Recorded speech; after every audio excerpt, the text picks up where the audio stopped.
Kidlat News Updates. Mga balita ngayon, PIDEA agent patay, 3 Marines sugatan sa Tawi-Tawi bypass. Nasawi sa Batangas sa kasagsagan ng habagat, umakyat na sa 3, isa nawawala. Mga residente sa Northern Luzon binalaan kaugnay ng rocket launching ng China.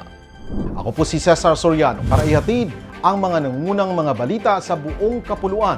Ngayon, Patay ang isang agent ng Philippine Drug Enforcement Agency o PIDEA habang 3 miyembro ng Philippine Marines, kabilang ng isang Lieutenant Colonel, ang nasugatan sa isang operasyon sa Barangay Panyongan, Bonggao, Tawi-Tawi nitong linggo ng umaga, Agosto 9. Ayon sa PROAR, nagkasa ng bypass operation ang binagsanib na puwersa ng PIDEA at Marine Battalion Landing Team 4 o MBLT-4 laban kay Jim Muar Jawadil alias Boss M nang maganap ang insidente bandang alas 6 ng umaga.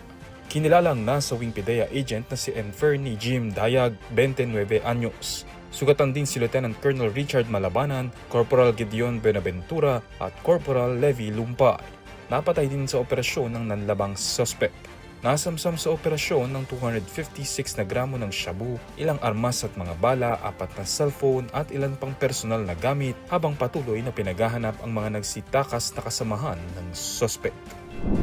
3 na ang nasawi sa magkakahiwalay na insidenteng may kaugnayan sa pananalasa ng habagat sa Batangas. Sa Lipa City, isang lalaki mula Cuenca ang namatay matapos umanong makuryente nang humawak sa isang poste habang tumatawid sa baha sa barangay Banay-Banay. Sa Santa Teresita naman, nasawi ang 69 anyos na construction worker na si Teodoro Latumbo matapos mahulog sa ginagawang riprap at matabunan ng lupa at debris dulot ng landslide. Isa pang residente ang nalunod sa ilog sa barangay Sico, Batangas City habang kinukuha ang nahulog niyang backpack.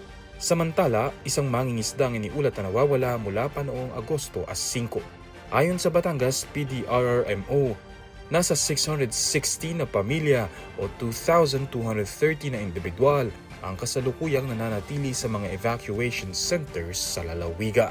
Nagbabala ang Philippine Coast Guard o PCG sa mga mangingisda at residente sa Northern Luzon na iwasan ang dalawang bahagi ng karagatan dahil sa posibleng pagbagsak ng debris mula sa nakatakdang paglulunsad ng China ng Long March 7A rocket ngayong araw, Agosto 10. Ayon sa Coast Guard District Northeastern Luzon, ilulunsad ang rocket mula sa Wenchang Space Launch Site sa Hainan sa pagitan ng alas 7:54 ng gabi hanggang alas 9:16 ng gabi oras sa Pilipinas. Pinayuhan ng PCG ang publiko na huwag lapitan, galawin o pulutin ang anumang kahinahinalang debris na maaaring matagpuan sa dagat o dalampasigan at agad itong iulat sa mga otoridad. Samantala, nasa ligtas ng lokasyon ang mga hinihinalang rocket debris na narecover kamakailan sa Babuyan Claro Island sa Calayan, Cagayan at patuloy na sinusuri ng mga otoridad. Para sa Kidlat News Channel, ako si Renzel Linon, nag-uulat.